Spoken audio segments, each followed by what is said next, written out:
Every nation on Earth owes money. The numbers are staggering, but the question is haunting. If everyone owes, then who's owed? Welcome to FinLore, where numbers become power, and power becomes the story of our age. Because debt isn't just a burden we carry, it's the invisible architecture that holds the modern world together. And one crack in that structure can shake every nation at once. The global paradox. Today, the planet is buried under more than $315 trillion in total debt, 3 times the size of the global economy. The United States leads the list with over $38 trillion, followed by the European Union with $14 trillion and Japan with nearly $9 trillion.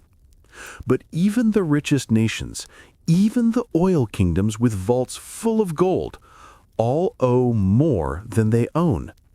So how can the entire world be in debt and yet still function?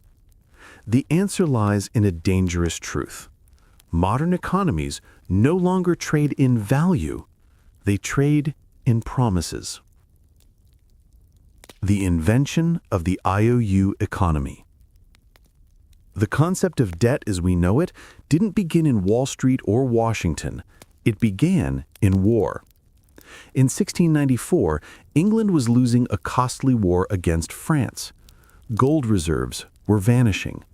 So the crown turned to merchants, offering them something revolutionary: money tomorrow for trust today. In exchange for loans, investors received a royal promise backed by future taxes. It was more than repayment. It was the birth of faith-based finance. That deal gave birth to the Bank of England and the modern bond market. Other nations followed. France, the Netherlands, the United States, all discovered that debt wasn't weakness, it was leverage. If you could convince the world you were good for your promises, you could spend infinitely more than you possessed.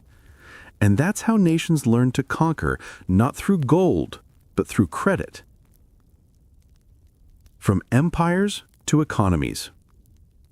By the 20th century, debt had become the bloodstream of civilization. Every bridge, every school, every war financed through bonds. When the Second World War ended, global leaders met in Bretton Woods, New Hampshire, to design a new monetary order. The decision they made still rules your wallet today.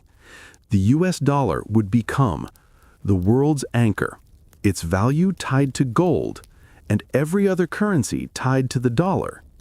It was a peace treaty. The United States became the banker of the planet. But peace never lasts. The day money lost its meaning. By 1971, the United States was drowning in war expenses and social programs. Foreign nations, sensing weakness, began demanding gold instead of paper. That's when President Richard Nixon made a decision that quietly changed the DNA of money itself.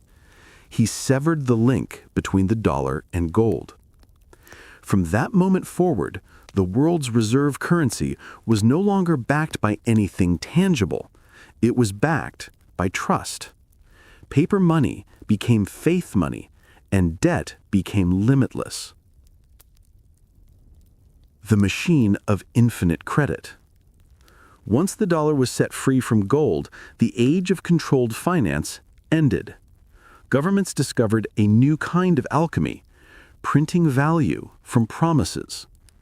The U.S. Treasury issued bonds. Banks and funds bought them. The Federal Reserve purchased them again, creating new dollars in the process. Every bond became someone's asset. Every asset became someone else's collateral. A web of belief stretched across continents. The system worked. As long as everyone believed, the other would never stop believing. But belief, like currency, can inflate. The world's borrower in chief. Today, America's debt sits at over $38 trillion. Every second, that number rises. Every minute, more IOUs are born. Foreign nations hold roughly a third of it. Japan, China, the UK, and a chain of financial havens that disguise trillions behind shell companies and sovereign funds. But the majority? America owes it to itself.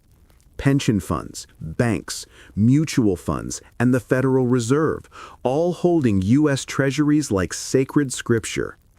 It's a mirror economy. Americans pay taxes, which fund interest payments, which return to the same institutions that lent the money in the first place.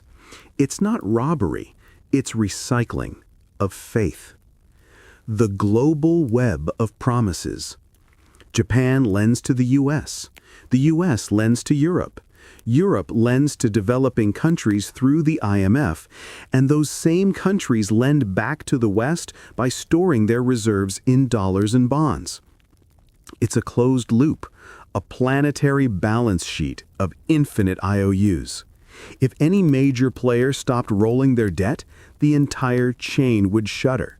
Because the truth is, the world doesn't owe money to one person, it owes it to itself, and to the illusion that tomorrow will always pay for today. The priesthood of debt. Behind this structure stands a new kind of power. Not kings or generals, but central banks. They are the high priests of the modern financial religion. They don't just manage debt, they manufacture it. Every time the Federal Reserve or European Central Bank buys government bonds, they create new money, swapping a promise for another promise. On one balance sheet, it's a liability. On another, an asset. On yours, it's a number on a glowing screen you trust more than you understand. That's why every dollar in your pocket isn't wealth. It's debt. Someone else's obligation, circulating as your confidence. The confidence game. This is the secret at the core of the system. Debt isn't meant to be repaid. It's meant to be believed in. Governments roll it over endlessly, issuing new bonds to pay off the old ones. Economists call it refinancing. History calls it survival. As long as investors believe interest will be paid, the game continues. But once belief falters, everything turns to dust. We've seen it before. Greece, 2010, austerity, unemployment, despair. Argentina, 2001, riots, currency collapse. Sri Lanka, 2022, political chaos, fuel lines, hunger. Debt doesn't just vanish, it consumes faith and replaces it with fire. The illusion of control. Politicians often promise to balance the budget, to pay down the national debt, but that's theater. If Washington truly paid off its debt, the entire global system would collapse overnight. Treasury bonds are the foundation of modern finance. Banks use them as collateral. Pension funds rely on them for safety. Central banks treat them as money itself. Eliminate the debt, and you eliminate the safest asset humanity has ever known. It's a paradox. The system survives only because the problem never ends. Debt as power. For 2 centuries, the ability to borrow has been the ultimate measure of power. Empires no longer need colonies to extract gold. They extract interest. Every dollar the world holds is a vote of confidence in America's promise that it will keep paying interest forever. But that promise comes with a price. The world's prosperity depends on America's debt addiction. If Washington falters, if investors panic, the tremor doesn't stop at its borders. It ripples through every market, every pension, every nation. That's how America's debt becomes the world's crisis. And here lies the quiet injustice of the system. When we say we owe it to ourselves, it sounds harmless, even noble. But that's only half true, because not everyone benefits from the cycle. Interest payments flow upward from workers and taxpayers to the institutions that hold the debt. Debt, at its core, is a machine that transfers wealth from the many to the few who own the promises. The global system rewards the holders of credit and punishes those who live within their means. Inequality doesn't rise despite debt, it rises because of it. The fragile future.